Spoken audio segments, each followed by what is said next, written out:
Hello everyone, welcome back to channel. तो आज हम लोग पढ़ेंगे हाइपर कंजुगेशन। हमारे पास हाइपर कंजुगेशन क्या होता है उसके बारे में पढ़ेंगे। तो हमने इलेक्ट्रॉनिक डिस्प्लेसमेंट में हमने तीन बातें हैं। हमारे पास इलेक्ट्रॉनिक डिस्प्लेसमेंट में हमारे पास दो था कि एक परमानेंट था, एक टेम्पररी। परमानेंट में हमने पढ़ा था कि इंडक्टिव होगा, मेसोमेरिक होगा और हाइपर कंजुगेशन होगा। तो वो लास्ट टॉपिक हम लोग हाइपर कंजुगेशन हम लोग समझने वाले हैं कि हाइपर कंजुगेशन क्या होता है। Hyper conjugation, hyper conjugation. Hyper conjugation क्या होता है कि जब हमारे पास सिग्मा इलेक्ट्रॉन्स कंजुगेशन में पार्टिसिपेट करने लगे या सिग्मा ऑर्बिटल्स हमारे पास कंजुगेशन में पार्टिसिपेट करे तो उसको बोलते हैं हाइपर कंजुगेशन। अब इस चीज़ को समझना, जैसे अगर तुम्हारे दोस्त हैं, तुम्हारा दोस्त है, मान के चलो तुम्हारा ब्रेकअप हुआ, तुम्हारे दोस्त ने बोला कि भाई टेंशन ना लो, हम तुम्हारी सेटिंग करवा देंगे या किसी से मिलवाएंगे। तो ये क्या है? आश्वासन। मिलाएगा कि नहीं मिलाएगा वो बहुत रेयर चांसेस हैं। तो वो क्या हो गया? इंडक्टिव इफेक्ट, कि थोड़ा सा पार्शली मूवमेंट होगा कि लेफ्ट या राइट। दूसरा क्या था? मेसोमेरिक। भाई उसने ऐसा सेटिंग ही करवा दी तुम्हारी, तो वही तो मेसोमेरिक था, कंप्लीट ट्रांसफ़र।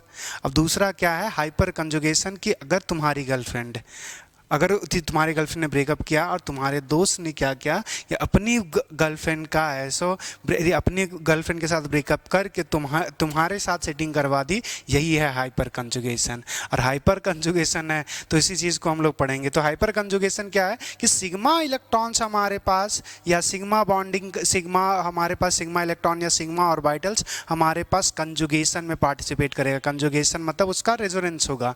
अब इस चीज़ को समझना कि सबसे पहले हमारे पास समझेंगे, उसके बाद कुछ पॉइंट्स लिखेंगे। तो जैसे अगर हमारे पास यहाँ पे कार्बन है, कार्बन से एक और कार्बन कनेक्टेड है। अब इस पे हम अभी कंसिडर कर रहे हैं पॉजिटिव, फिर नेगेटिव भी कंसिडर कर सकते हैं। फिलहाल अभी हम लोग यहाँ पे हमारे पास हमने कार्बोकेटायन कंसिडर किया, यहाँ पे हमारे पास 3 बॉन्ड्स होंगे।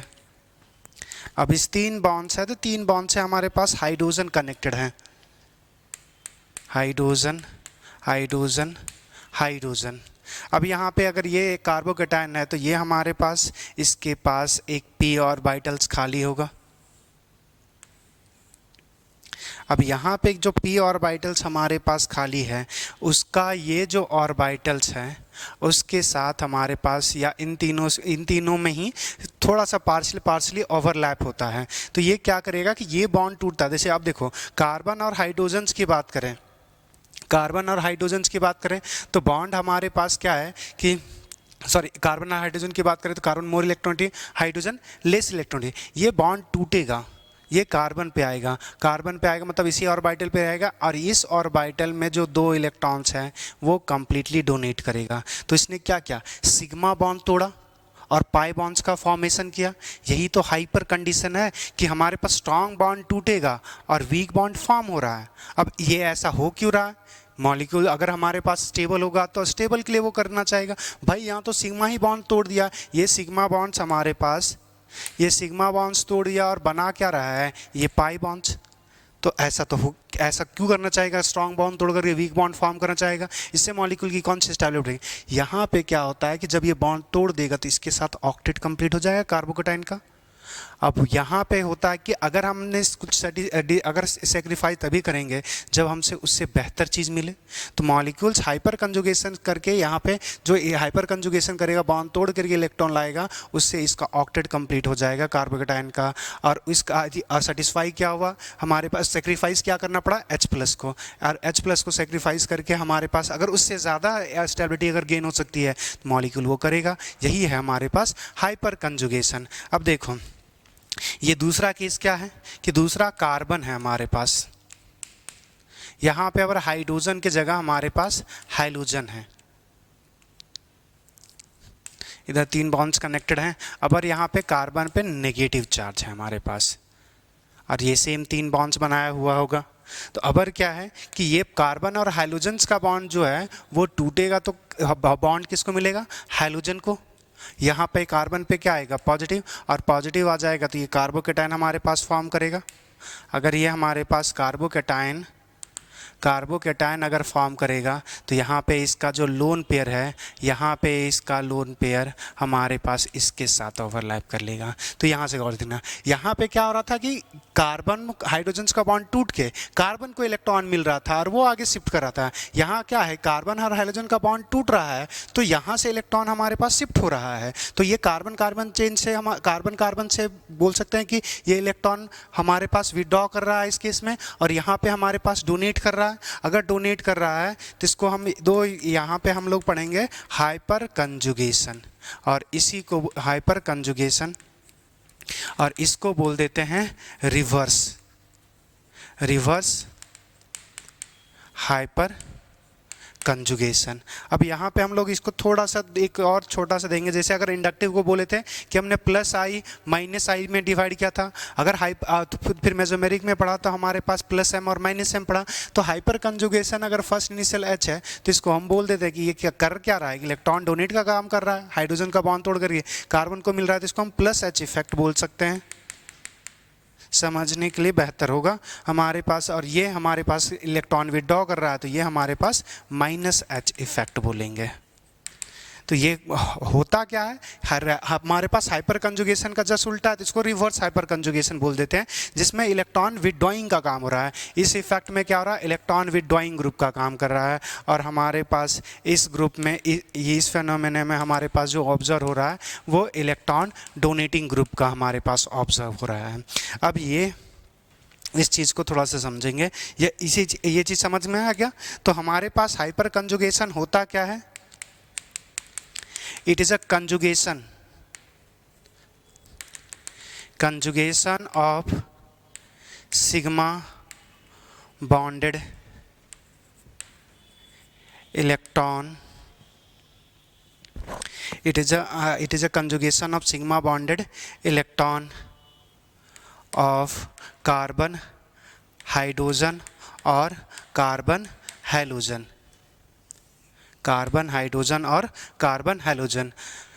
दूसरा हमारे पास ये हाइपर कंजुगेशन कब हमारे पास ऑब्जर्व होगा, जैसे गौर से देखो, अगर ये बॉन्ड टूटेगा तो हमारे पास पहला बॉन्ड टूटेगा तो यहाँ पे नेगेटिव, यहाँ पे हमारे पास बॉन्ड टूटेगा तो ये पॉजिटिव। तो यहाँ पे जो आयनिक फॉर्म का कंजुगेशन पॉसिबल होना चाहिए तभी वो हाइपर कंजुगेशन शो करेगा। तो ये चीज़ याद रखना। तो हमारे पास सिंपल बोल सकते हैं कि हमारे पास हाइपर कंजुगेशन क्या होता है, complete delocalisation of carbon hydrogen या carbon halogens bond.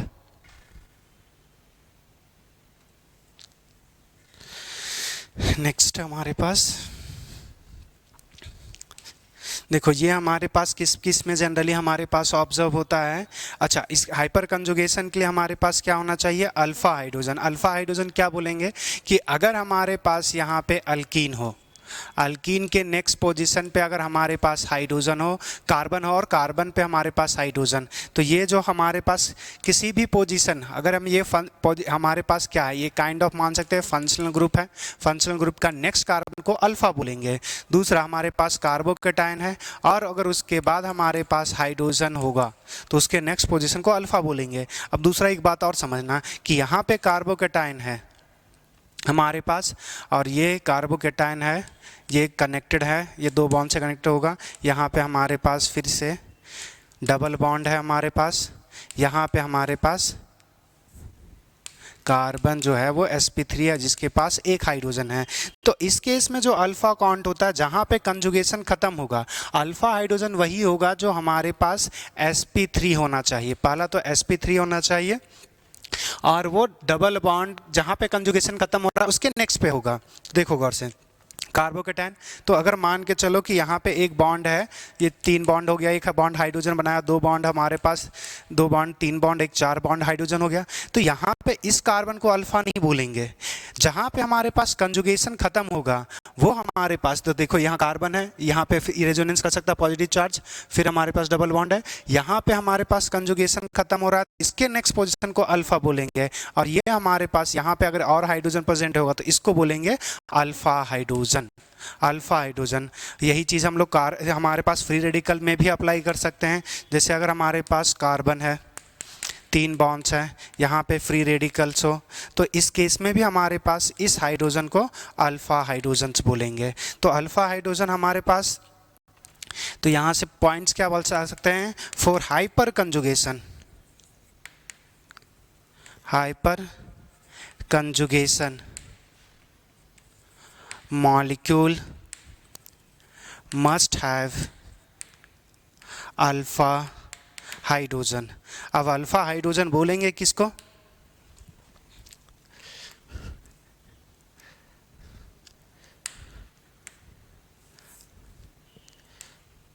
Alpha hydrogen is the alpha hydrogen is the carbon atom next to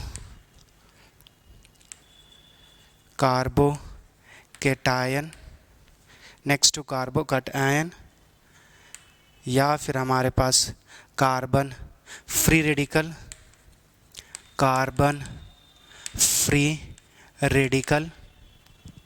हमारे पास कार्बन फ्री रेडिकल, कार्बोकेटायन और अल्कीन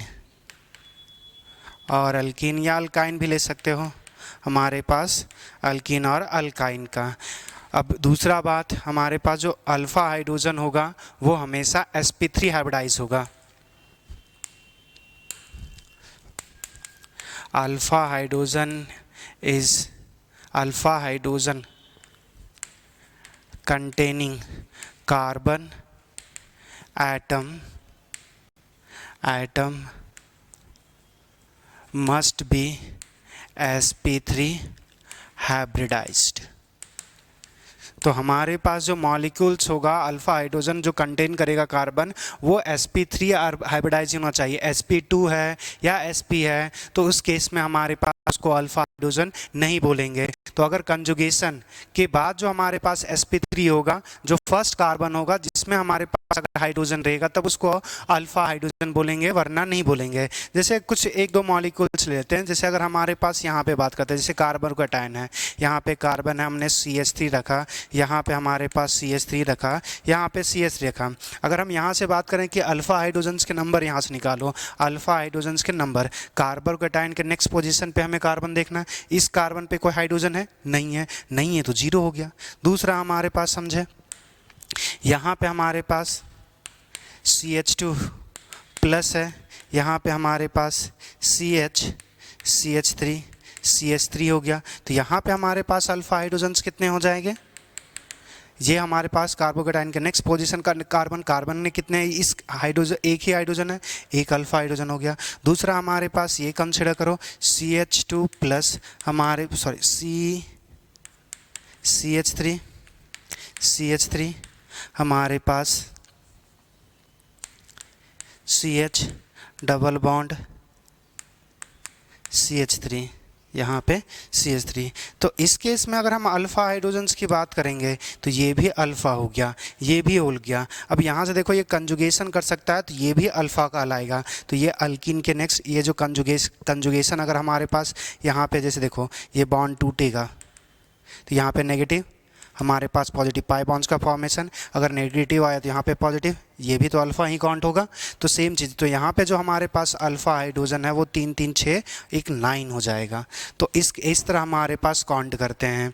तो अगर हमारे पास जब भी मॉलिक्यूल्स होगा तो अल्फ़ा हाइड्रोजन आइडेंटिफाई करना, अगर अल्फ़ा हाइड्रोजन होगा तो हमारे पास हाइपर कंजुगेशन शो करेगा। अब वही सेम चीज़ कि रेजोनेंस जैसा ही हमारे पास more than one structures possible होगा। अब दूसरी बात अगर करते हैं कि अगर हमारे पास कार्बन ड्यूटेरियम का बॉन्ड्स है, इसमें हमारे पास हाइपर कंजुगेशन ऑब्जर्व करना है, और दूसरा है कार्बन हाइड्रोजन्स का, इस केस में हमारे पास, तो इस दोनों में हमारे पास हाइपर कंजुगेशन कौन सा दिखाएगा, इस केस में जो हमारे पास हाइपर कंजुगेशन हाई दिखाएगा वो दिखाएगा कार्बन हाइड्रोजन। रीज़न क्या है कि जो बॉन्ड बड़ा होगा वो बॉन्ड इजीली ब्रेक भी हो सकता है। तो हमारे पास जो बॉन्ड लेंथ होता है वो कार्बन हाइड्रोजन का ज़्यादा होता है as compare to carbon deuterium. तो जितना ज़्यादा बॉन्ड लेंथ हमारे पास होगा वो इतना जल्दी ब्रेक होगा, तो कार्बन हाइड्रोजन का बॉन्ड ईजिली ब्रेक होगा और हमारे पास मॉलिक्यूल स्टेबल हो जाएगा। या उसमें हाइपर कंजुगेशन दिखाएगा तो ये कार्बन हाइड्रोजन इलेक्ट्रॉन डोनेटिंग जैसा काम करेगा, डोनेट करेगा। तो कार्बोकेटाइन क्या है कि उसके पास 6 इलेक्ट्रॉन डिफिशिएंट है स्पीसीज है बेचारा, तो जो इसको डोनेट करेगा वो इसको स्टेबल स्टेबलाइज करेगा। दूसरी बात, अब यहाँ से देखा, अगर हम किसी एक मॉलिक्यूल्स में रेजोनेटिंग स्ट्रक्चर या फिर हाइपर कंजुगेशन के फॉर्म्स देखना चाहेंगे, जैसे अगर हमारे पास मॉलिक्यूल है CH3, हमारे पास CH डबल बॉन्ड CH3, हमारे पास CH डबल बॉन्ड, हमारे पास CH2, ये मॉलिक्यूल्स है, इसमें हमें हाइपर कंजुगेशन ऑब्जर्व करना है। तो यहाँ पे हमारे पास क्या होगा कि तीन में से हमारे पास कोई एक हाइड्रोजन टूटेगा तो हाइड्रोजन प्लस आ जाएगा, यहाँ पे क्या आएगा CH2 पर माइनस। अब यहाँ पे जो बॉन्ड फिर दिखाएंगे CH2 डबल बॉन्ड CH2, पहला हाइपर कंजुगेशन से हमारे पास ये ऑब्जर्व होगा, हाइपर कंजुगेशन से ये बॉन्ड टूटेगा। अब यहाँ देखो, इस मॉलिक्यूल में हमारे पास रेजोनेंस पॉसिबल हो गया, रेजोनेंस इज पॉसिबल। अगर पॉसिबल है तो हमारे पास ये मॉलिक्यूल्स क्या बनेगा, CH2, ये लोन पेयर या नेगेटिव चार्ज बोलो आगे जाएगा, ये जैसे यहाँ पे ट्रांसफ़र हो गया टूटेगा, तो हमारे पास ये जो बॉन्ड्स बनेगा वो CH2 डबल बॉन्ड CH2 पर माइनस, और ये H प्लस कहीं दूसरी जगह नहीं रखेंगे। अब देखो यहाँ पे जो हाइड्रोजन टूटेगा वहाँ पे 3 हाइड्रोजन्स हैं, अगर 3 हाइड्रोजन है तो तीनों में कोई भी टूट सकता है। तो अगर इसका रेजोनेटिंग हाइब्रिड जैसा अगर स्ट्रक्चर्स देखना चाहेंगे तो हमारे पास क्या दिखेगा वो समझना। यहाँ पे कार्बन हाइड्रोजन कौन एट ए टाइम कोई भी एक टूट सकता है, तो ये तीनों बॉन्ड्स टूटेंगे। यहाँ पे हमारे पास डबल बॉन्ड्स का फॉर्मेशन होगा और यहाँ पे हमारे पास डबल बॉन्ड का फॉर्मेशन होगा। तो ये हमारे पास है इसका रेजोनेटिंग हाइब्रिड।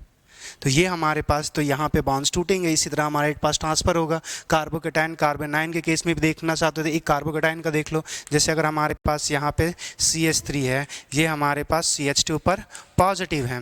अब यहाँ से देखो, ये बॉन्ड टूटेगा तो पहले क्या बनेगा, CH2 पर नेगेटिव, हमारे पास CH2 यहाँ पे पॉजिटिव, यहाँ पे ये मॉलिक्यूल्स बन जाएगा CH2 डबल बॉन्ड CH2, यहाँ पे H बॉन्ड टूटेगा एक, तो H साइड में लिखेंगे, H को छोड़ नहीं देंगे, वो उसी मॉलिक्यूल्स का पार्ट है। तो अगर इस केस में रेजोनेटिंग हाइब्रिड करना चाहेंगे तो सेम, ये कार्बन हाइड्रोजन्स के बॉन्ड हमारे पास टूटेंगे, और टूटेंगे तो तीनों में से कोई भी टूट सकता है। हमारे पास कार्बन यहाँ पे डबल बॉन्ड फॉर्मेशन होगा, यहाँ पे हमारे पास हाइड्रोजन, ये हाइड्रोजन, तो यहाँ पे ये हमारे पास रेजोनेटिंग हाइब्रिड बन जाएगा। अगर पॉजिटिव चार्ज दिखाना चाहते हो तो यहाँ पे डेल्टा पॉजिटिव कर दो, और यहाँ पे हाइड्रोजन भी H प्लस के फॉर्म में टूट रहा है तो यहाँ पे भी डेल्टा प्लस कर सकते हो। सेम केस अगर चार्ज इसमें भी देखना चाहोगे तो यहाँ पे भी दे सकते हो। देखो हमारे पास चार्ज क्या आ रहा है, नेगेटिव आ रहा है, तो एक तो यहाँ पे डेल्टा हमारे पास पॉजिटिव, ये टूटेगा तो H प्लस के फॉर्म में टूटेगा, और एक हमारे पास डेल्टा नेगेटिव यहाँ पे और एक डेल्टा नेगेटिव यहाँ पे। तो ये हमारे पास रेजोनेटिंग हाइब्रिड का स्ट्रक्चर्स हो गया। क्लियर।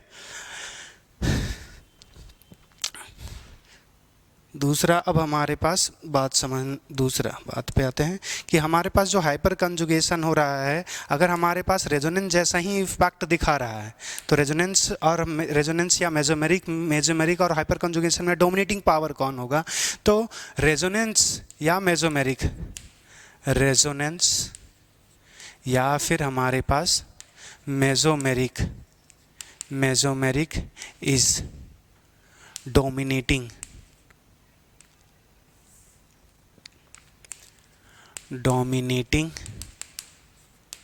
Over hyperconjugation.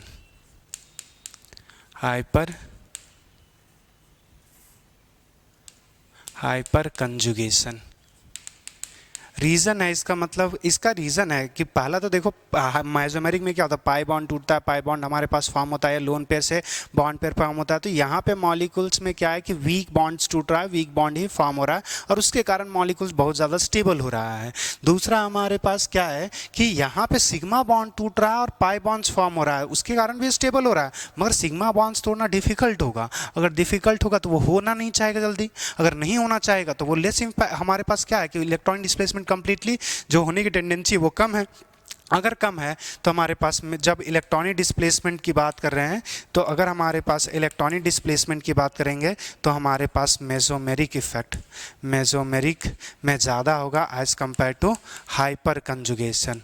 और हाइपर कंजुगेशन, और हमने बात कर लिया मेसोमेरिक से इंडक्टिव कम होगा। अब इंडक्टिव में क्या था कि पार्शियल मूवमेंट, यहाँ भी हाइपर कंजुगेशन में क्या हो रहा है कि कंप्लीट इलेक्ट्रॉन का ट्रांसफर हो रहा है, मगर वो सिग्मा बॉन्ड्स का तो टेंडेंसी कम है, मगर इंडक्टिव में बीच में इलेक्ट्रॉन था तो वो थोड़ा स्लाइटली लेफ्ट या थोड़ा सा स्लाइटली राइट जा रहा है। हाइपर कंजुगेशन तो कंप्लीटली ही जा रहा है, भले वो होने की टेंडेंसी थोड़ी सी कम है, तो सबसे जो लीस्ट इम्पैक्टफुल होता है वो हमारे पास होता है इंडक्टिव इफेक्ट। अब यहाँ से दूसरा एक और बात जान लो कि हाइपर कंजुगेशन जो है उसको दो और नामों से जाना जाता है। Hyper conjugation, hyper conjugation is also known as no bond